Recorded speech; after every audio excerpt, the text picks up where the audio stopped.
So the title of my talk is Quantum Mechanical Molecular Dynamics for Distributed Computing and AI Hardware. And part of this work has emerged through a collaboration with a number of people, but the people I really want to thank for the work I will present here today is Christian Neger and Josh Finkelstein, both at the theoretical division in Los Alamos. And then we have Mike Wall and Sumin Sevsky, both at the CCS division, also at NANO. So they have been really important for this work that I'll present here. So the motivation behind this is, of course, that as soon as we are able to increase the length and time scales in MD simulations, then the number of accessible systems and phenomena we can describe increases in some exponential way. It would be interesting if someone actually could figure out how this grows, but it's probably a very steep way. So even a modest increase in length and time scale here allows us to study a lot more. So this is really low-hanging fruit. If we would compare this to example for trying to cover this little last bit here with highly correlated electron methods, that's a much tougher task. So this is really somehow low-hanging fruit, going to larger system sizes and longer simulation times. The bottleneck we have in general, this has been discussed before here, is for DFT or Hartree-Fock or tight binding methods, is the diagonalization of the Hamiltonian, which scales cubically with the system size. So this really prevents us from reaching very large system sizes. So in order to avoid that, people have developed various linear scaling methods. The problem is that they come with a large prefactor. So typically, it's only when we go to really large system sizes when we can benefit from that. And this is a problem, especially if you want to do molecular dynamics simulations, because then we need to do this over and over and over again, hundreds of thousands of times. So to have practical linear scaling, we really need to reduce the prefactor if we want to do molecular dynamics. So there are essentially two groups of linear scaling methods. There's a third, at least, which would be statistical or random methods, but I'm not going to discuss that here. So the two main groups here is either using sparse matrix algebra, where if we assume we have some underlying local basis set, then all operators that we have in quantum mechanics will have a sparse representation above some numerical threshold, which means that the number of non-zero elements, as long as we don't have metallic systems, they will grow linearly with the system size. So if we then just can figure out how we solve the electronic structure problem only working with the non-zero elements, then the computational cost will also scale linearly with the system size. In the divide and conquer approaches, we divide the system in smaller chunks of overlapping systems, and we solve them separately, and then glue the solution together and get the solution for the whole system. And I want to go through a little bit of details here how one particular sparse matrix algebra approach works, because it will come back later. So what we do is that we try to avoid the nonlinear eigenvalue problem that we have, for example, in Kohn-Sham DFT, where the solution requires a diagonalization which scales n cubed, and we have also a large prefactor because it's a nonlinear system, so we need to solve this self-consistently. So what we can do instead of diagonalization, we can construct a density matrix, and the density matrix is almost the same thing as the Hamiltonian. The only difference is that the eigenvalues are 1 or 0. 1 for the occupied states and 0 for the unoccupied states. So that means that this density matrix from which we can get the density or the band energy or any kind of time-independent observable, we can calculate that through a Fermi operator expansion, where we just take the step function of the Hamiltonian with the step formed in the gap between the occupied and non-occupied states. And we can expand this using Chebyshev expansion, for example. And then each of these Chebyshev polynomials now, we can do those, expand them using sparse matrix algebra. So we can do matrix-matrix multiplications and additions and subtractions, only accounting for the non-zero elements above some threshold. In that way, we can get efficient linear scaling complexity by going directly to the density matrix instead of going over the diagonalization. But we can do this in an even better way. So this matrix step function, we can expand it not just serially as with the Chebyshev expansion, but we can do it recursively, where the step function is given as a function of a function of a function, etc., of the Hamiltonian. The question is just, how do we choose these functions here? And the simplest possible way here is to use either x squared or its mirror function 2x minus x squared. And for those functions, we have two important properties.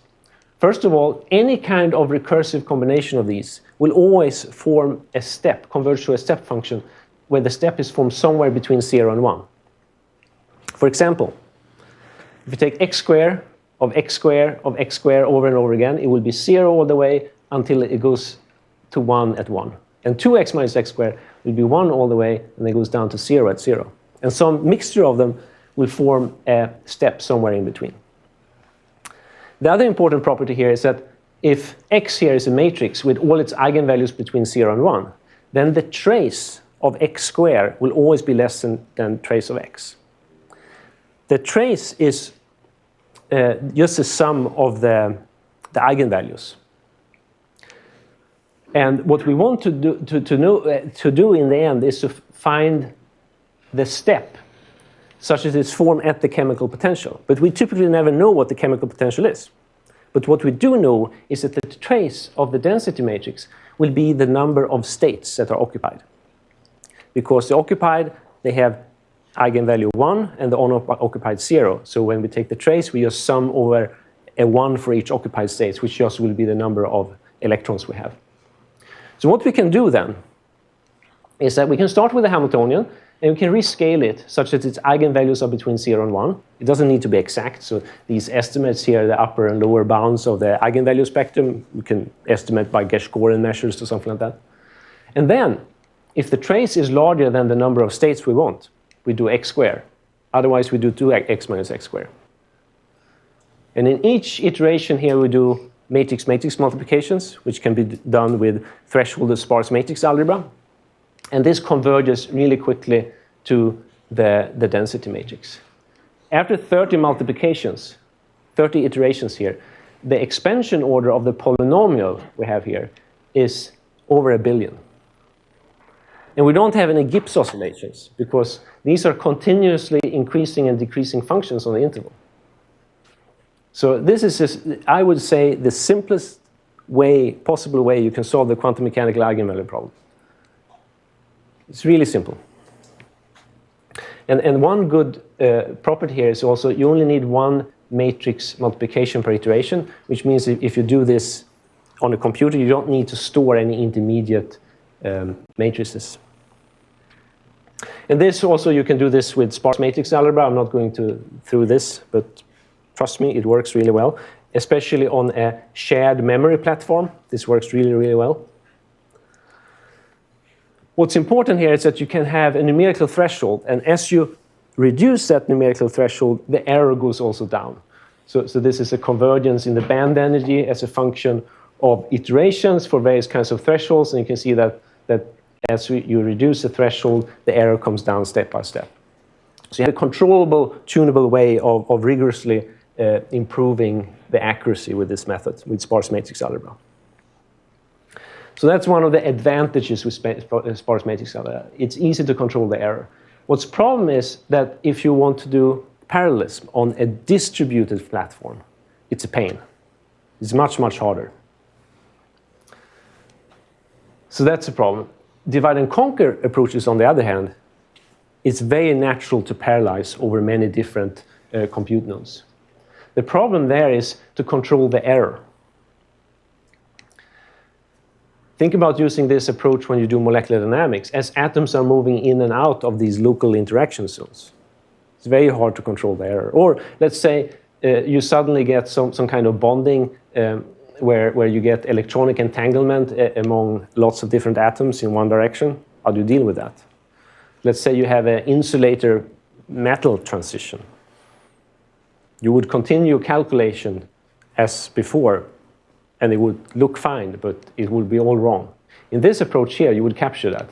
You would slow down the process enormously, but at least you would get the right answer. So what we have tried to do is to take the best of these two different approaches, to have something that has natural divide and conquer parallelism, but the tunable accuracy of sparse matrix algebra. And the way we do this is through a graph-based approach. So the way this works is that we think about the data dependencies that occur during a Fermi operator expansion, how data flows. And we can describe this with a graph. So let's say we start with a Hamiltonian. It's a sparse matrix if we have a local basis set. And then each diagonal element of the Hamiltonian is a node on this graph, and each off-diagonal element is an edge on this graph. So it will look something like this. And now if we do a serial Chebyshev expansion here, I don't do the recursive one because we want to cover all the different data dependencies that happen step by step. Now if we do this expansion here, then we really do operations on this graph. And then new elements may occur, step by step. That's my movie. Until we reach the density matrix. And if we keep all matrix elements, or all edges here, all elements that occurs on the matrix, that at any point appear above a numerical threshold, then that edge describes a possible data dependency that occurs during this Fermi operator expansion. What we can do then is that this data dependency graph can be partitioned into subgraphs. So let's say each node here is a core part, and then we take its neighbors that are directly connected through edges there. So this graph can be divided in as many subgraphs as we have nodes here.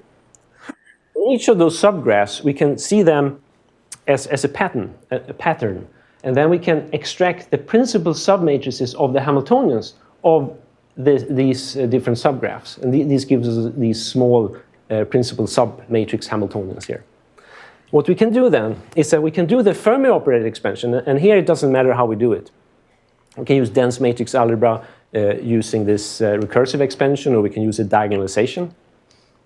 And then we can calculate the density matrix for each and every one of these little small Hamiltonian matrices. And then we can collect the data from the core parts. That would be this one connecting to its neighbors, and put them back and form the density matrix. And this density matrix then will be exactly the same, one-to-one, as the one we had with this threshold, the globally thresholded sparse matrix algebra to start with. So it really is based on this one-to-one mapping between a sparse matrix algebra, but with a global threshold, and a divide and conquer approach that's based on this data dependency graph. So here's an example. Here we have a sparse matrix. And then we can do, and here we have the data dependency graph that tells us all elements that are allowed to transport data when we do this function expansion. It can be any function expansion. So this is a function expansion that now occurs on this graph. And then we get some answer.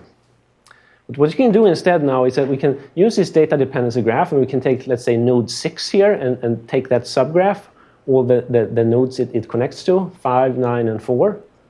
5, 9, and 4 here. And then we can extract the principal submatrix from X here. And then we can calculate in dense matrix algebra or through diagonalization this function of that principal submatrix. And then we can take the core part of that and put it back into where it came from, column-wise here. You can do it row-wise also. These matrices are symmetric, so it doesn't matter. And if you have non-symmetric, non-commuting matrices, you can fix this for that also. It's just a little bit more complicated. And then you can do this for each of these nodes and put back the matrix that you started with. So this is a one-to-one mapping, how we can get really natural parallelism when we do matrix functions, as long as the data dependency graph is sparse. So if we do metallic systems, for example, and calculate the density matrix, it's an all-to-all. So in that case, this graph is just everybody to everybody. The problem, though, with this approach is that you need actually to do the calculation before you can do the partitioning. So that's kind of silly. There's really no natural way of doing it. However, when we do molecular dynamics or self-consistent iterations, we always have some information from previous time step. So we can use that and estimate the data dependency, including some redundancy. And this is one way of doing it, and I'm not going to go through the details there, but it's something we can do in different ways. So you can get a really good estimate adaptively. And we know that not too much can happen from one time step to the next, because in that case, our time step is too long. So that's how MD works. It always has to be close enough in between. The other thing we can do is that now, probably you imagine each of these nodes was a matrix elements on the Hamiltonian, like an orbital, but it could also be an atom or a molecular part or any kind of fragment. We can collect them in subgroups. And we can do that in order to find natural communities that has as little overlap as possible with other regions. In that way, we can minimize this buffer region that we heard about before automatically using off-the-shelf graph partitioning schemes that finds natural communities from this data dependency graph that to a large extent just represents the electronic entanglement between different atoms. And the interesting thing is when we do this, often these fragments corresponds to a chemist's intuition of various natural parts. So it's also a very nice way of analyzing the data. And then we of course need to choose the number of graph partitions we do. And in that way we can minimize the cost. So really by doing this graph partitioning and also optimizing the number of communities, we can really reduce the overhead a lot. And this can be done automatically by using off-the-shelf graph partitioning schemes. And here is an advantage also with this graph partitioning or graph-based electronic structure theory compared to a divide and conquer method. So if we have a snapshot of liquid water here, then we may very well have like low-dimensional 1D structures where one molecule is electronically entangled with the next and so on. If we would use a simple divide and conquer approach, we would have some kind of radial cutoff. And then in order to capture this dependency, we would have to have all the other ones also. And that gives a huge overhead in the cost. And here instead, the computational cost here, the error as a function of the computational cost really goes down quickly compared to a divide and conquer approach. So can we now use this with linear scaling, with QMD? The problem is it's not so easy to do that. The problem is that the Born-Oppenheimer potential energy surface that we have, for example, in density functional theory, is based on a minimization of some nonlinear energy functional. And that's why we need to solve this iteratively over and over again. And it's hard to reach convergence. It's a sequential thing that's hard. You can't parallelize it. So it's a kind of an inefficient thing. And it's also sensitive to errors, so we do. So if, let's say, we cut off the radial cutoff at some point or use this numerical threshold, then we may not be able to actually reach the ground state. And the problem is not so much the energy, but the forces that came up here before. So the total energy, the electronic energy in DFC is variational, but the forces are not. So if we have these numerical sensitivities, it can be very hard to get correct forces. And this is a serious problem because it really means that doing linear scaling with QMD or parallelism will fail. It will be very hard to get conservative, accurate forces. So what do? We come up with something that solves the problem. This is called a backward error analysis, or a shadow Hamiltonian approach. So instead of calculating forces, for example, through some self-consistent iterative optimization process, and those forces will never be accurate, and we do this for some underlying exact potential energy surface. Instead of doing that, we do exactly the opposite. So we calculate exact forces in a cheap and fast way, but for an underlying approximate shadow potential. And as you can see here, the error is the same. No.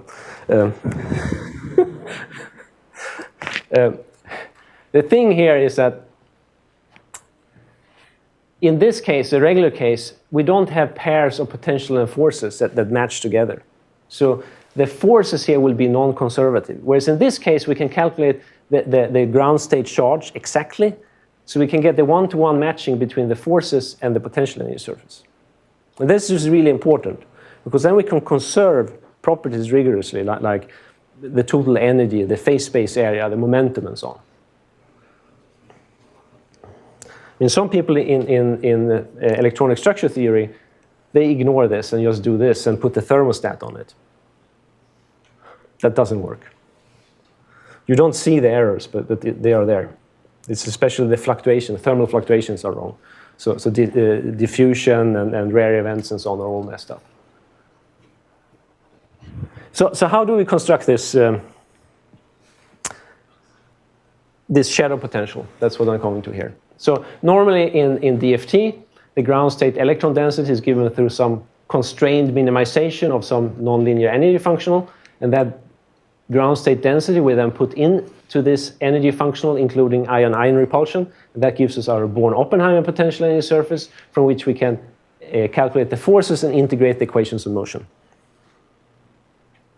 And the problem here is this minimization. Because of the nonlinearities, we have to do the SCF, which takes us down step by step, but we never really converge exactly, which means that we have non-conservative forces. Often those are seen in terms of a systematic energy drift. So what we do now is that we go to the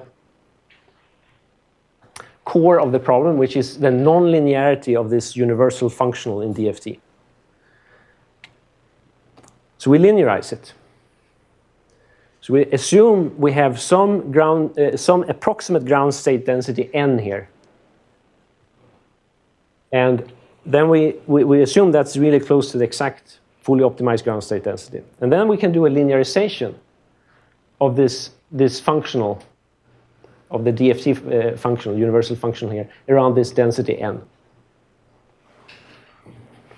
And then we use this linearized n-dependent functional, and we minimize the density rho with respect to that. That gives us an n-dependent ground state density that we then can put into the energy functional, including the ion-ion potential interaction. And this now gives us our shadow Born-Oppenheimer potential. The advantage with this is that this minimization now is for a linear problem. So we can do it in a single shot. One diagonalization and we have it. The problem is, of course, it's not exact. So we have an error, and the error will depend on this residual, this ground state density for the linearized functional minus the density around which we did this linearization. This is, if this vanishes, we actually have a self-consistent solution, and it's exact. And the error scales with the second order of this residual. The problem now is that if we do MD, atoms are moving around, and after a while this density won't be very good. So the linearization just breaks down. So what do we do? So one could move this density around maybe with atomic positions or something like that, but that leads to a lot of different problems. So what we do instead is that we use this density as an extended dynamical field variable to the Lagrangian that now includes the kinetic energy and the shadow potential energy. And this density n here now appears in a similar way to the nuclear positions. And it's propagated through this harmonic oscillator that's centered around the best estimates we have to the ground state, which is this n-dependent ground state density that we get in a single shot. So we have a kinetic energy for this end with some fictitious mass parameter here, and we have this harmonic well. And in this harmonic potential here, we have a metric tensor, some symmetric positive definite tensor. We can always put that in. And then, I'm not going through the details here, but then we derive the Euler-Lagrange equations of motion. And they get kind of messy. But what we can do the same trick as in Born-Oppenheimer MD. We can assume that the frequency of this harmonic oscillator is fast compared to the slower nuclear degrees of freedom. So this electronic, fictitious electron dynamical field variable here, we assume that moves in a speed that's fast compared to the slower nuclear motion. And then we can derive the Euler-Lagrange equations in the limit when this frequency here goes to infinity, and we also do it in the same time as mu goes to 0. And in that case, we get these two coupled equations. The first one looks very much like regular Born-Oppenheimer MD, but we now have this shadow potential that we can calculate and solve for in a single shot. And then we have this harmonic oscillator equation. And K here is a kernel, who is, which is like the thing that defines this metric tensor that we started with in this harmonic oscillator. And the best way of choosing this kernel is through the inverse Jacobian of this residual function here. Often we can approximate this kernel just as a scale delta function. It doesn't need to be very accurate because this is just like a fictitious propagation of n that needs to stay close to the ground state. But that is not sufficiently accurate if we do reactive chemistry, if we have charge-sensitive systems and so on. Then we need to do something better. And for that, we have developed this preconditioned low-rank Kirillov subspace approximation of this kernel. That was kind of interesting. I was trying to figure this out, and I thought I came up with a completely new method that I could apply to any nonlinear system of equations. It was extremely good. But of course, it had been done before. And this, of course, now can be implemented together with this graph-based approach. And this relies on response vectors, really quantum perturbation theory. And doing this on the graph, distributed, you need to find a shared chemical potential, you need fractional occupations, you need to find the shared response in the chemical potential, and lots of intricacies like that. And being able to do that's thanks to Christian Neger, who implemented this. So now back to this nonlinear functional here. So this shadow Hamiltonian really removes these nonlinearities and the sensitivities. So now we can do order n, we can do parallelism, thanks to this shadow molecular dynamics. So we can now use this graph-based parallelism to get efficient QMD. So here's an example. This is a water system. And we do the comparison with this partition subgraph, graph-based approach. And with the regular order n cubed diagonalization using like brute force SEF. And they are really, up to a certain point here, they're really on top of each other. But since this is a chaotic system, and just an infinitesimal small change, of course, they will dephase. Up here, we can see how the graph is connected to a single molecule, the number of other molecules or atoms, I don't remember actually, that are connected to that single molecule, how it fluctuates. Fluctuates a lot. So if we would do a divide and conquer approach, we would would need a radius that covers the worst case scenario here, which would be very expensive. And here's another example. In the previous example, we just had the scale delta function because this is water, it's non-reactive. We don't need this fancy way of dealing with the kernel. But here we have ammonium hydroxide in water, which is reactive. We can see here how the temperature goes up to like 1500 Kelvin here, very fast. This is a system with a few thousand atoms. But the total energy here, I mean, it fluctuates a lot here because some atoms are moving much faster than others, but then eventually it equilibrates. There's no systematic drift or anything like that. The error in the in the charges here for this model, and this is using self-consistent charge DFTB, remains really low all the time. And here's another example. This is a 64,000 atom protein structure in ammonium carbonate. And in this case, this is a really large simulation. This was running then on 32 CPU nodes distributed. Maybe it's not that impressive here, I don't know. But at least we could do a 60,000 atom system, and we have really no drift or anything in the total energy.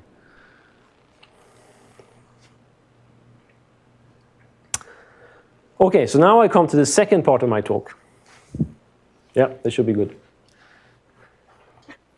And this is about using specialized hardware.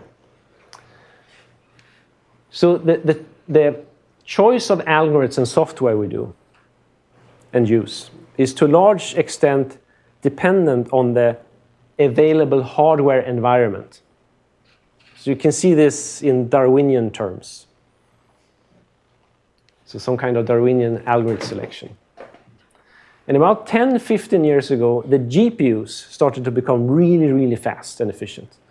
So then scientists started to figure out ways to use GPUs to run scientific calculations. And I remember when I heard this first time was probably 20 years ago, that you should use gaming computers for scientific calculations. I thought, oh, that sounds unserious. But today, it's really a standard thing. So we have seen a lot of talks here where people are pushing things down onto GPUs to get significant speed-ups. But now we have a new environment that's occurring, which gives us new opportunities. And this hardware environment is driven by artificial intelligence. There's no longer your game computer that will be the heavy champions of calculations in your home. It will soon be the car trying to figure out what's on the road. So the AI hardware, it's very specialized hardware, and it's favoring low precision, half precision typically, 10 bits in the mantissa, tensor contractions that are designed to give fantastic performance for deep neural networks. And the performance is very impressive.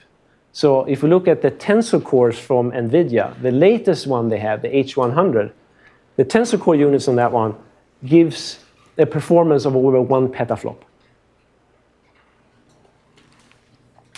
So the question now, how do we stay competitive? How do we survive in this new harsh environment? How do we find ways of using AI hardware for general scientific computations? And in our case, it's QMD. How do we do that? So let's look at what AI does. So this is a schematic picture of an A100. And it's a GPU that comes then with a particular partitioning here that includes the tensor cores. And these are the ones that are really gives enormous speed. And what it can do those tensor contractions, which means it can do generalized matrix-matrix multiplications in half precision, but with single precision accumulation. That's something it can do really fast and efficient. And this is, of course, ideal for deep neural networks, where you always have this linear transform of matrices or vectors followed by some nonlinear activation function, and you do this over and over again. So can we now somehow use this in order to solve the electronic structure problem? Ideal case would be we start with some Hamiltonian on the left, and then we do deep layer by deep layer or layer by layer to get deep layers until we get something that gives us electronic structure, like the density matrix, a potential energy surface, or some observable. Can we do this?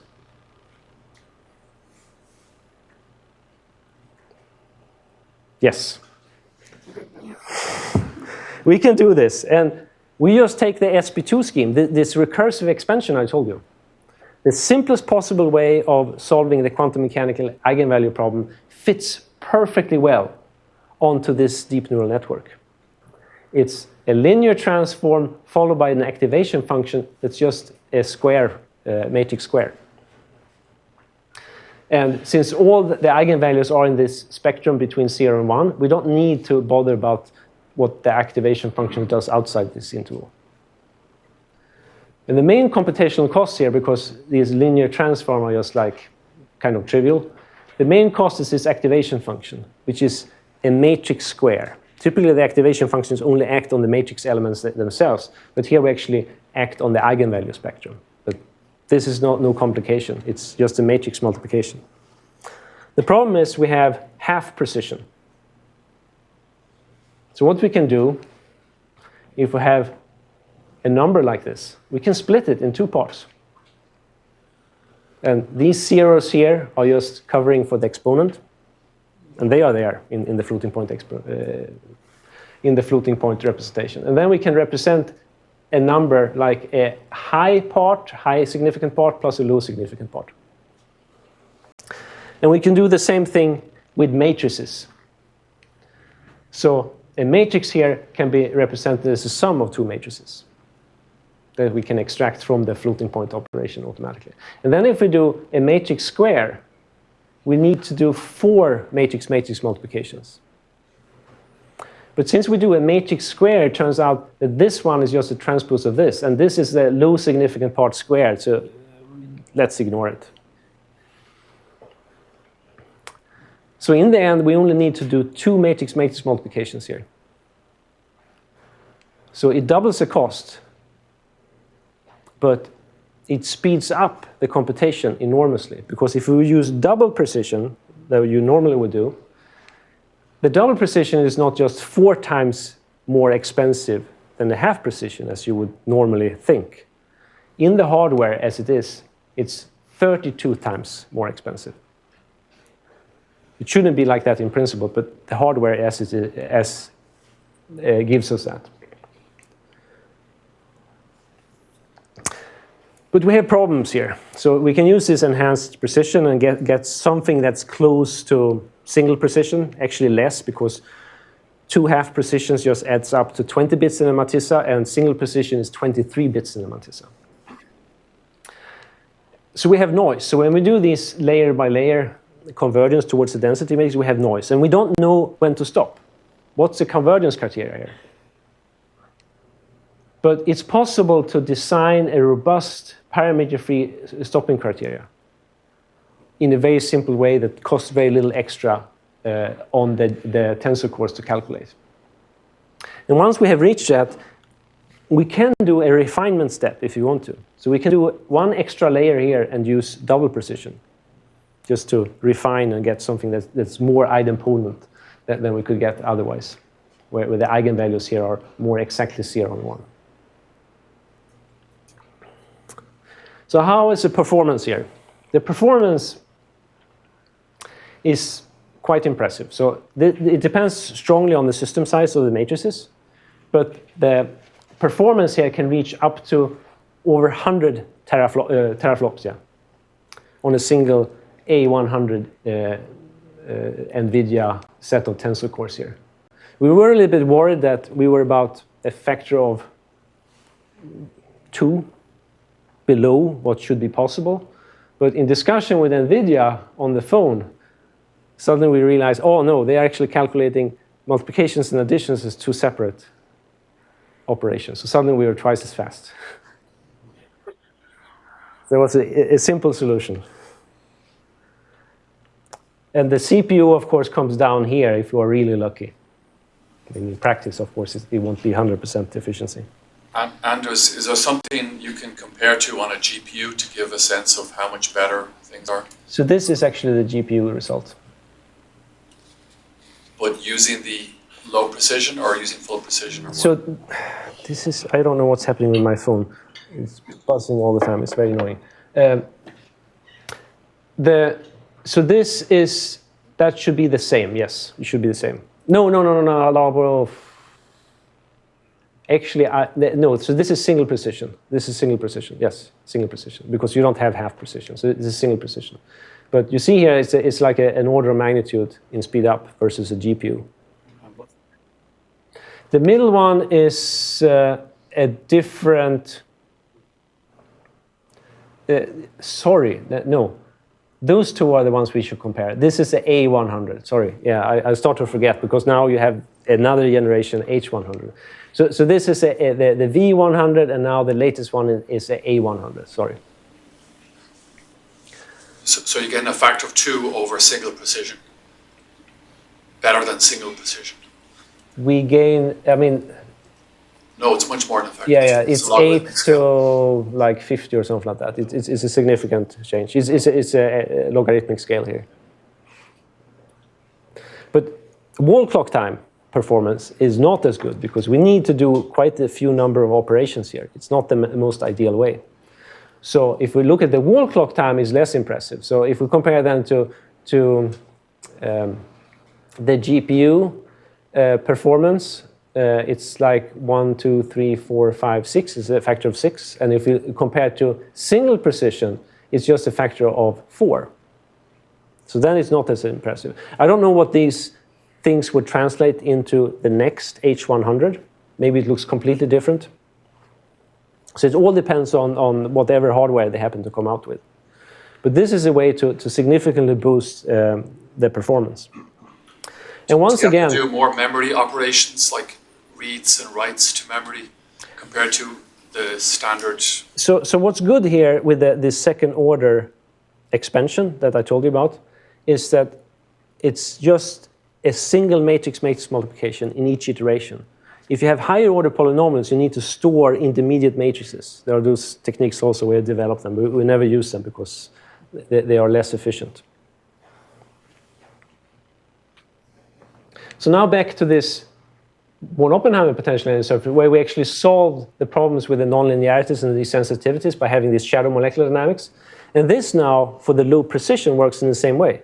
Earlier we had numerical threshold, but now we have low precision instead. The errors are pretty much the same. So once again, we can combine this electronic structure solver now with quantum molecular dynamics within this shadow Hamiltonian approach. It's an extended Lagrangian approach. And this really makes using AI hardware possible for QMD, even if that should naturally be something that's very sensitive to low precision. So what we do, we combine this deep neural network AI solver, where we get the densities and the forces, and then we put that into this extended Lagrangian approach, and then we put this once again into the deep neural network, where we use this dual mixed precision representation, and we do this over and over again. And this works like a dream. And this is for water, because we have not done this with quantum response theory and these kernel approximation, low-rank kernel approximations. We just did this with the scale delta function as a kernel. But here we can see the energy is perfectly stable. This looks really nice. We have no errors really in the fluctuations of total energy force, even if we don't do the refinement step. But if we decrease the time step here, then we really resolve the details in the total energy fluctuations, the local truncation errors.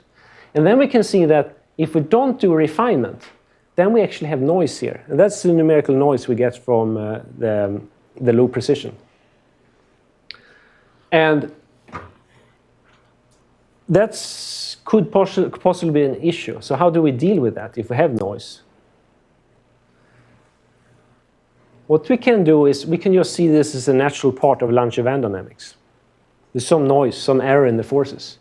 So we can compensate that by a dissipative term set at some fluctuation dissipation relation that gives us this MD at a certain temperature. So I thought this was a great idea until Josh figured out that the error in the forces were not normally distributed, which is absolutely necessary for Langevin dynamics. It had some kind of hyper-exponential distribution, completely weird. We figured out that it actually depends on the way we solve and do this with the density, this recursive deep NN solver that we have. It's an artifact of that. But what we managed to do instead was we could modify the integration scheme and use another set of fluctuation dissipation relations, such we could actually recover as we sample the potential energy surface the correct canonical distribution. So it's possible to get around this. So even if you don't have a perfect Langevin dynamics, you can actually modify your integration scheme such that you still can recover the correct canonical distribution. This is an example of that.